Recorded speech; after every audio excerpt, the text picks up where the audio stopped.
ఐటీలో ఎంట్రీ కావాలా? Trainee software engineer గా అజా కోడింగ్ ట్యూటర్ లో 2 వీక్స్ ట్రయల్ పీరియడ్ లో వెంటనే చేరండి.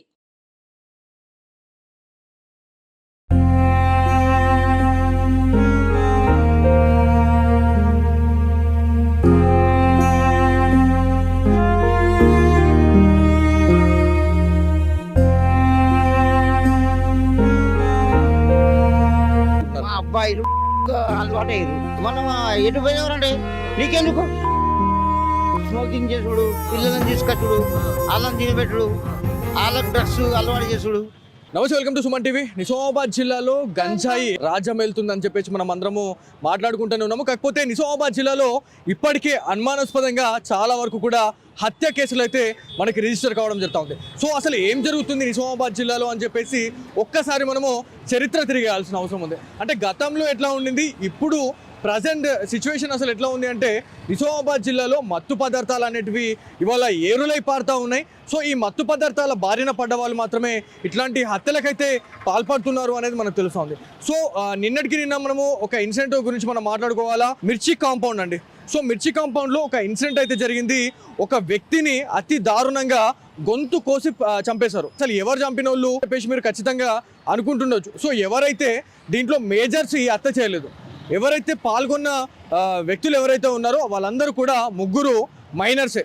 దాదాపుగా ఒక్కొక్కరి ఏజ్ గురించి మాట్లాడుకుంటే 11 నుంచి 15 సంవత్సరాలు కూడా వాళ్ళకి దాటలే. కాకపోతే వీళ్ళంతా కూడా మత్తు పదార్థాలకు బానిసై మాత్రమే ఈ హత్యలకైతే పాల్పడుతున్నారు అనేది తెలుస్తుంది. ఈ మధ్య కాలంలో రాబరీస్ జరుగుతూ ఉన్నాయి, అండ్ దాని తర్వాత థెఫ్ట్ కేసెస్ అనేటివి పెరుగుతూ ఉన్నాయి, చైన్ స్నాచింగ్ పెరుగుతూ ఉంది. సో వీటన్నిటికీ మూల కారణం ఏంటి అని అంటే వాళ్ళకి మత్తు పదార్థాలు కావాలి, తాగాలి, తందనాలి. ఇదంతా ఒక తతంగం అయిపోయింది, ఇది ఒక పంచాయతీ అయిపోయింది. సో నిజామాబాద్లో ఇంత క్రైమ్ రేట్ అనేది పెరగడానికి గల మూల కారణం ఏదైనా ఉంది అని అంటే అదొక మత్తు పదార్థాలే. సో గంజాయి గురించి మనం మాట్లాడుకోవాలా. నిజామాబాద్కి సరిహద్దుగా ఉన్న రాష్ట్రం ఏదైనా ఉంది అంటే అది మహారాష్ట్ర. సో మహారాష్ట్ర నుంచి వాళ్ళు ట్రైన్లలో వస్తున్నారా, లేకపోతే ట్రాన్స్పోర్ట్ ఏదైనా తీసుకొని వాళ్ళు వచ్చి నిజామాబాద్ జిల్లాలో కొన్ని ఏరియాస్ ఉన్నాయండి. సో ఏరియాస్ని టార్గెట్ చేస్తూ ఉన్నారు. మెయిన్గా మైనర్స్ని అయితే వాళ్ళు టార్గెట్ చేస్తూ ఉన్నారు. సో మైనర్సే వాళ్ళకి ఎక్కువ లాభాన్ని తీసుకొని వస్తున్నారు అనేది మనకు ఒక నివేదికలో తెలియంది. కొంతమంది నిపుణులతో కూడా మనం మాట్లాడినప్పుడు వాళ్ళు అదే చెప్తా ఉన్నారు. సో స్కూల్స్ కావచ్చు, కాలేజెస్, డిగ్రీ కాలేజెస్, సో మెయిన్గా వీటిని మాత్రమే వాళ్ళు టార్గెట్ అయితే చేయడం జరుగుతూ ఉంది. సో వాటిని మాత్రమే టార్గెట్ చేసిన తర్వాత అక్కడ ఒక దందా అయిపోయింది అని చెప్పేసి మనకు తెలుస్తూ ఉంది. సో ఈ మధ్య కాలంలో మిర్చి కాంపౌండ్లో అట్లనే జరిగింది. మిర్చి కాంపౌండ్లో మళ్ళీ నిన్న కూడా ఒక ఇన్సిడెంట్ జరిగిందండి. సో మిర్చి కాంపౌండ్లోని ఒక పాన్ షాప్ దగ్గర దాదాపు ఒక 4 నుంచి 5 వ్యక్తులు ఒక వ్యక్తిని అతి దారుణంగా కొట్టి చంపేశారు. సో ఎవరైతే చనిపోయిన వ్యక్తి ఎవరైనా ఉన్నారు అని అంటే అది మళ్ళీ మిర్చి కాంపౌండ్కి సంబంధించిన చంద్రకాంత్గా మనకు తెలుస్తూ ఉంది. సో చంద్రకాంత్ ఏ విషయంలో అతను వెళ్ళిండు, మరి అక్కడ శ్రద్ధానంద్ గంజ్ సమీపంలోనే ఇన్సిడెంట్ అయితే జరిగింది. అది కూడా ఓన్లీ పార్కింగ్ విషయంలో ఈ గొడవ అయితే జరిగిందనేది మనకు తెలుస్తూ ఉంది. ఒక్కరిని చేసి దాదాపు 4 నుంచి 5 చంపేశారు అనేది తెలుస్తూ ఉంది. ఇంకోటి ఏంటంటే దీంట్లో ఒక ఆర్మీ జవాన్ ఈ హత్య చేసిండు అనేది మనకు తెలుస్తూ ఉంది. సో ఈ ఏరియాని మనం ఎందుకు ఎంచుకున్నామంటే ఇది యాక్చువల్లీ బైపాస్ ఏరియా అండి. సో ఈ బైపాస్ ఏరియాలో కూడా చుట్టుపక్కల ఉన్న ఏరియాలలో చాలా వరకు కూడా క్రైమ్ రేట్ అనేది పెరుగుతూ ఉంది. సో ఇక్కడ మనకు దాదాపు హైదరాబాద్కి వెళ్ళే ప్రధాన రహదారిలో నార్మల్గా హైవే కింద చాలా వరకు కూడా ఇట్లాంటి ఇన్సిడెంట్స్ జరుగుతూ ఉన్నాయి. అండ్ దాని తర్వాత ఈ చంద్రశేఖర్ కాలనీ కావచ్చు, అండ్ దాని తర్వాత దుబ్బా, గౌతమ్ నగర్, సో ఈ ఏరియాస్ ఏవైతే ఉన్నాయో మిర్చి కాంపౌండ్, ఇవన్నీ కూడా క్రైమ్కి వల్ల పుట్టినిల్లుగా అయిపోతున్నాయి. సో క్రైమ్ ఏమైనా జరిగిందంటే మాత్రం ఖచ్చితంగా అది ఏ ఏరియా అనేది పక్కన పెడితే ఈ ఏరియా జరిగిందా, ఈ ఏరియాలో జరిగిందా అన్నట్టుగా చాలామంది భయపడతా ఉన్నారు. ఇవాళ బయటకు వచ్చి తిరగాలంటే ఇవాళ ప్రజలు జంకుతున్న సిచ్యువేషన్ ఉంది.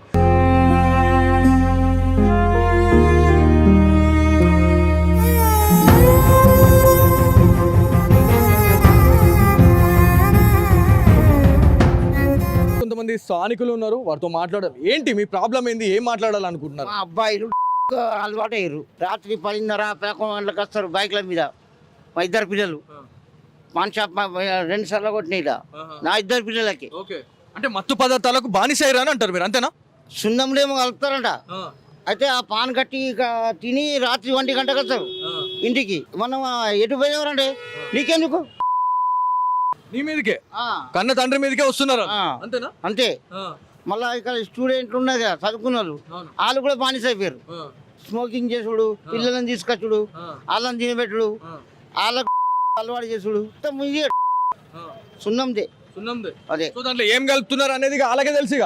మా పనులే పని పోతే అర్థమవుతలేదు ఆ నచ్చలు ఏం చేస్తారు అర్థమవుతలేదు పొరగాళ్ళు స్టూడెంట్ పొరగాళ్ళు వస్తున్నాయి స్టూడెంట్ పొరగాళ్ళు వస్తారు ఏం చేస్తారు అర్థమవుతలేదు ఇంత లొల్లికి ఇంత లొల్లికి ఇంత చేస్తారు పొరగాళ్ళు తెల్లదాకా కూర్చుంటారు లోడో పబ్జీ గేమ్ ఆడుకుంటూ కూర్చుంటారు తెల్లదాకా ఈ పాన్ షాప్ మాత్రం తెల్లదాకా 1 కిలోదాకా ఉంటుంది పాన్ షాప్.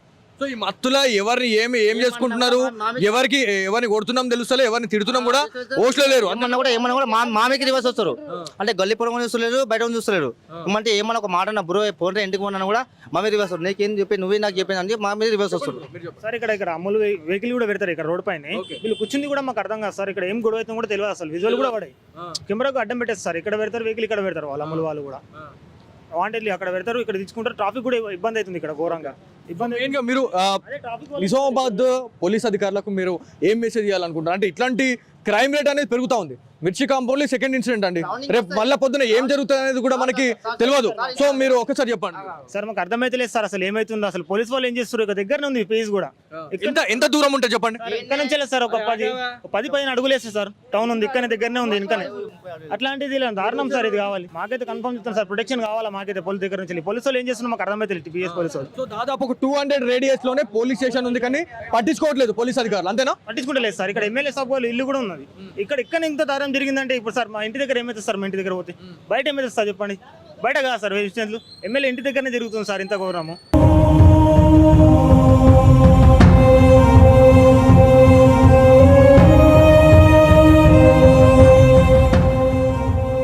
సో ఏదేమైనప్పటికీ నిజామాబాద్ జిల్లాలో పోలీస్ అధికారులు మరి మత్తు పదార్థాలపైన ఎలాంటి చర్యలు తీసుకుంటారు అనే దానిపైన అయితే చాలా మంది ప్రజలైతే ఇలా ఉత్కంఠతో అయితే వాళ్ళు ఎదురు చూస్తున్న పరిస్థితి ఉంది.